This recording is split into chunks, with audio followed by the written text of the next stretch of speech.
ഓഹരി വിപണിയിലേക്ക് വിവിധ കമ്പനികളിൽ നിന്നുള്ള പ്രവർത്തന ഫലങ്ങൾ പ്രവഹിക്കുന്ന ദിവസങ്ങളാണ് ഇവ. ഫോക്കസ് ഓൺ ഫൈനാൻസ് ഈ വീഡിയോയിലൂടെ ലഭ്യമാക്കുന്നത് വിവിധ കമ്പനികൾ അറിയിച്ചിട്ടുള്ള തീയതികളാണ്. ഈ പ്രവർത്തന ഫലങ്ങളൊക്കെ തന്നെ ഒക്ടോബർ 20-നും ഒക്ടോബർ 31-നും ഇടയിലുള്ള തീയതികളിൽ വരുന്ന പ്രഖ്യാപനങ്ങളാണ്. ഇവയെല്ലാം വളരെ വിലപ്പെട്ടതും പ്രയോജനകരവുമായ അറിവുകളായിരിക്കും. കാരണം നിലവിലെ നിക്ഷേപകർക്ക്, ഈ കമ്പനികളിലെ ഓഹരികളിൽ നിക്ഷേപിച്ചിട്ടുള്ളവർക്ക് അവ വിറ്റൊഴിയണമോ അതോ കൂടുതൽ ഓഹരികൾ സ്വന്തമാക്കണമോ എന്നൊക്കെ തീരുമാനിക്കാൻ അവരെ സഹായിക്കുന്ന കണക്കുകളാണ് ഈ തീയതികളിൽ പുറത്തു വരുന്നത് എന്നതാണ് അതിൻ്റെ പ്രാധാന്യം. അതുപോലെ ഏതെങ്കിലും കമ്പനിയുടെ ഓഹരി വാങ്ങാൻ ഉദ്ദേശിക്കുന്നവർക്കും ഈ കണക്കുകൾ ഒരു നിക്ഷേപ തീരുമാനം എടുക്കുന്നതിന് പ്രയോജനപ്പെടും. അതിനാൽ ഈ തീയതികൾ വളരെ വിലപ്പെട്ടതാണ്, പ്രയോജനകരവുമാണ്. വിവിധ വ്യവസായ മേഖലകളിൽ നിന്നുള്ള കമ്പനികളാണ് ഈ ദിവസങ്ങളിൽ ഫലപ്രഖ്യാപനം നടത്തുന്നത്. അതിൽ പ്രശസ്തമായ പല കമ്പനികൾ തന്നെയുണ്ട്. Hindustan Unilever limited, doctor Reddy's, batta, Indian oil, Dabur, Shri cement, Bharat electronics തുടങ്ങിയവ. ഈ കമ്പനികൾക്ക് പുറമെ കേരളത്തിൽ നിന്നുള്ള ഏതാനും കമ്പനികൾ പ്രഖ്യാപിച്ചിട്ടുള്ള തീയതികളും ഈ വീഡിയോയിൽ ഉൾപ്പെടുത്തിയിട്ടുണ്ട്. ഫലപ്രഖ്യാപനത്തിനു പുറമെ ചില കമ്പനികൾ ലാഭവിഹിതം നൽകുന്നത് സംബന്ധിച്ച് അവകാശികളെ നിർണ്ണയിക്കുന്നതിനായിട്ട് റെക്കോർഡ് തീയതി പ്രഖ്യാപിച്ചിട്ടുണ്ട്. ആ റെക്കോർഡ് തീയതികളും ഈ വീഡിയോയിൽ പ്രതിപാദിക്കാം. അതിനു പുറമെ ഒരു കമ്പനി അതിൻ്റെ ഓഹരി സ്പ്ലിറ്റ് ചെയ്യുന്നുണ്ട്, അതായത് ഓഹരി വിഭജിക്കുന്നുണ്ട്. ആ ഓഹരി വിഭജനം നടത്തുന്ന കമ്പനി അതിന് അർഹതയുള്ളവരെ നിശ്ചയിക്കുന്നതിന് വേണ്ടി നിർണയിച്ചിട്ടുള്ള അവകാശ നിർണയ തീയതി, അതായത് റെക്കോർഡ് ഡേറ്റ്, അതും ഈ വീഡിയോയിൽ ഉൾപ്പെടുത്തിയിരിക്കുന്നു. ആദ്യം പ്രവർത്തന ഫലങ്ങളിലും ഡിവിഡൻഡും മറ്റും പ്രഖ്യാപിക്കുന്ന കമ്പനികൾ ഏതൊക്കെയാണെന്ന് നോക്കാം. ഒക്ടോബർ 20-ന് കേരളത്തിൽ നിന്നുള്ള ജിയോജിത്ത് ഫിനാൻഷ്യൽ സർവീസസ് ലിമിറ്റഡ് അതിൻ്റെ പ്രവർത്തന ഫലം പ്രഖ്യാപിക്കുന്നുണ്ട്. ബ്രോക്കിംഗ് രംഗത്തെ അല്ലെങ്കിൽ ബ്രോക്കറേജുകളിൽ വളരെ പ്രധാനപ്പെട്ട കമ്പനികളിലൊന്നാണ് കേരളത്തിൽ നിന്നുള്ള കൊച്ചി ആസ്ഥാനമായുള്ള Geojit financial services limited. October 23-ന് കോൾഗേറ്റ് പാമോലിവ് ലിമിറ്റഡ് ഫലപ്രഖ്യാപനം നടത്തുന്നുണ്ട്.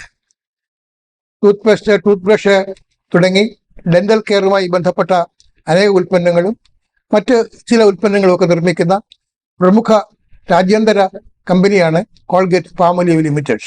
അതിൻ്റെ ഫലപ്രഖ്യാപനം ഒക്ടോബർ 23-നാണ്. ഒക്ടോബർ 24-ന് ഔഷധ നിർമ്മാണ രംഗത്തെ വളരെ പ്രമുഖമായ കമ്പനികളിലൊന്നായ ഡോക്ടർ റെഡ്ഡീസ് ഫലപ്രഖ്യാപനം നടത്തുന്നുണ്ട്. അതിനു പുറമെ കോഫോർജ് എന്ന കമ്പനിയും അന്ന് തന്നെയാണ് ഫലപ്രഖ്യാപനവും നടത്തുന്നത്.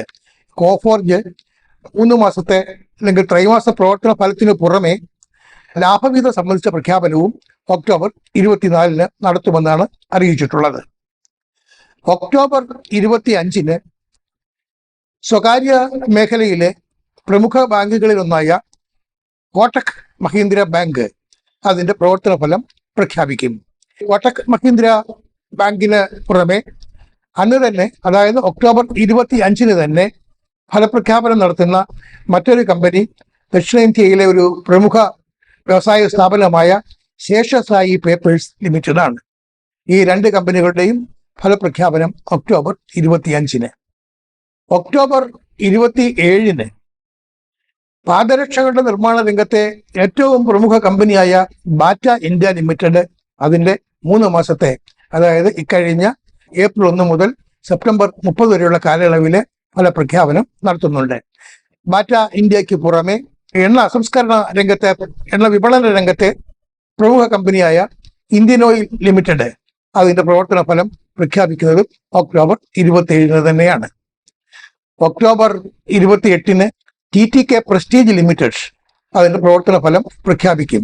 TTK health care, TTK prestige തുടങ്ങിയവ TTK ഗ്രൂപ്പിലെ പ്രധാനപ്പെട്ട കമ്പനികളാണ്.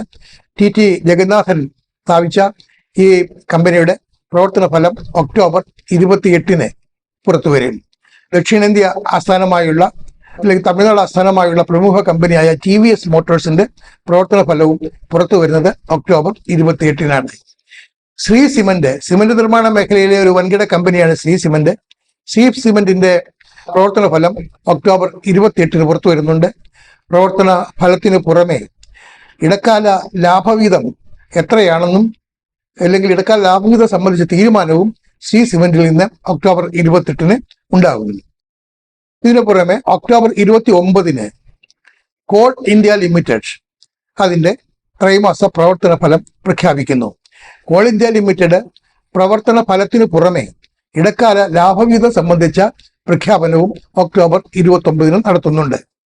റാഡിക്കോ ഖൈത്താൻ എന്ന് പറയുന്ന കമ്പനി, ആ കമ്പനിയുടെ കഴിഞ്ഞ 3 മാസത്തെ പ്രവർത്തന ഫലം പ്രഖ്യാപിക്കാൻ നിശ്ചയിച്ചിട്ടുള്ളതും ഒക്ടോബർ 29-ന് തന്നെയാണ്. ഒക്ടോബർ 30-ന് ഔഷധ നിർമ്മാണ രംഗത്തെ പ്രമുഖ കമ്പനിയായ സിപ്ല പ്രവർത്തന ഫലം പ്രഖ്യാപിക്കുന്നുണ്ട്. സിപ്ല കൂടാതെ അന്ന് തന്നെ പ്രവർത്തന ഫലം പ്രഖ്യാപിക്കുന്ന മറ്റൊരു കമ്പനിയാണ് എക്സൈഡ് ഇൻഡസ്ട്രീസ് ലിമിറ്റഡ്. ബാറ്ററി നിർമ്മാണ രംഗത്തെ, പ്രത്യേകിച്ച് ഓട്ടോമോട്ടീവ് ബാറ്ററിയും മറ്റും നിർമ്മിക്കുന്ന കമ്പനികളിലെ ഒരു പ്രമുഖ കമ്പനിയാണ് എക്സൈഡ് ഇൻഡസ്ട്രീസ് ലിമിറ്റഡ്. അതുപോലെ ഔഷധ നിർമ്മാണ രംഗത്തെ ഒരു ബഹുരാഷ്ട്ര കമ്പനിയായ, ഇന്ത്യൻ കമ്പനിയാണ് എങ്കിലും അതൊരു ബഹുരാഷ്ട്ര കമ്പനിയാണ്, Dabur India limited. Dabur India ലിമിറ്റഡിന്റെ ത്രൈമാസ പ്രവർത്തന ഫലവും അതുപോലെ തന്നെ ഇടക്കാല ലാഭവിഹിതം സംബന്ധിച്ച പ്രഖ്യാപനവും ഒക്ടോബർ 30-നുണ്ടാവും. ഒക്ടോബർ 30-ന് പിഡിലൈറ്റ് ഇൻഡസ്ട്രീസ് എന്ന് പറയുന്ന കമ്പനിയുടെ ഫലപ്രഖ്യാപനവും നിശ്ചയിച്ചിട്ടുണ്ട്. ഒക്ടോബർ 31-ന് പ്രതിരോധ സാമഗ്രികളുടെ നിർമ്മാണ മേഖലയിലെ ഏറ്റവും പ്രമുഖ കമ്പനികളിലൊന്നായ ഭാരത് ഇലക്ട്രോണിക്സ് ലിമിറ്റഡ്, BEL എന്ന ചുരുക്കപ്പേര് അറിയപ്പെടുന്ന ഭാരത് ഇലക്ട്രോണിക്സ് ലിമിറ്റഡ് ഫലപ്രഖ്യാപനം നടത്തും.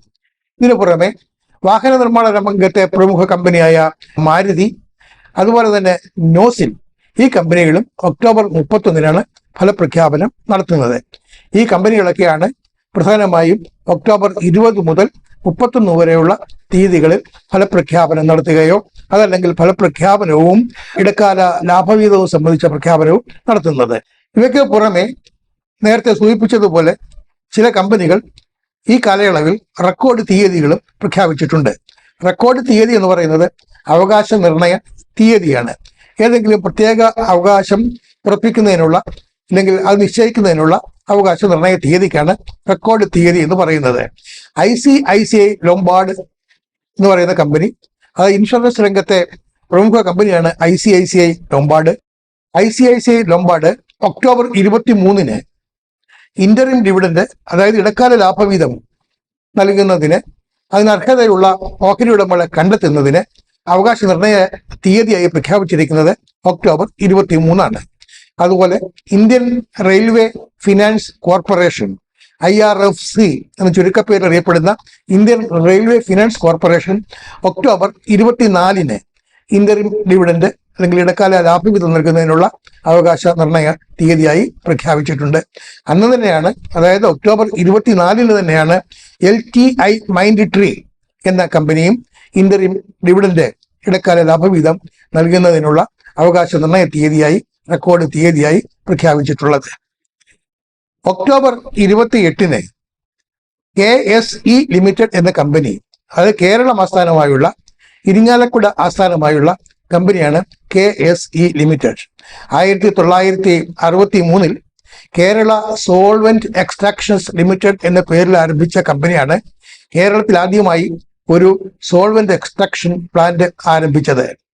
കാലിത്തീറ്റ നിർമ്മാണമായിരുന്നു ആദ്യം നടത്തിയിരുന്നത്.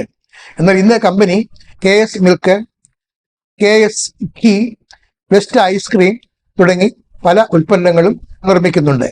ഈ കമ്പനിയുടെ ഓഹരി മുഖവില എന്ന് പറയുന്നത് 10 രൂപയാണ്. 10 രൂപ മുഖവിലയുള്ള ഓഹരി 1 രൂപ മുഖവിലയുള്ള 10 ഓഹരികളായി വിഭജിക്കാനാണ് തീരുമാനിച്ചിട്ടുള്ളത്. അങ്ങനെ വിഭജിക്കപ്പെടുന്ന ഓഹരികൾ, അതായത് സ്പ്ലിറ്റ് ചെയ്യപ്പെടുന്ന ഓഹരികൾ, അത് ഓരോ 10 രൂപയുടെ ഓഹരിയും 1 രൂപയുടെ 10 ഓഹരികളായി മാറുമ്പോൾ അവയ്ക്ക് അർഹത ലഭിക്കുന്നവരെ കണ്ടെത്തുന്നതിന് വേണ്ടി ഒക്ടോബർ 28-ആണ് KSE ലിമിറ്റഡ് അവകാശ നിർണയ തീയതിയായി അല്ലെങ്കിൽ റെക്കോർഡ് തീയതിയായി പ്രഖ്യാപിച്ചിട്ടുള്ളത്. നിലവിൽ 2500 രൂപയിൽ ഏറെയാണ് AFC ലിമിറ്റഡിന്റെ ഓഹരിക്ക് ഉള്ള വിപണി വില എന്ന് പറയുന്നത്. ആ ഓഹരിയാണ് 10ആയി വിഭജിക്കുന്നത്.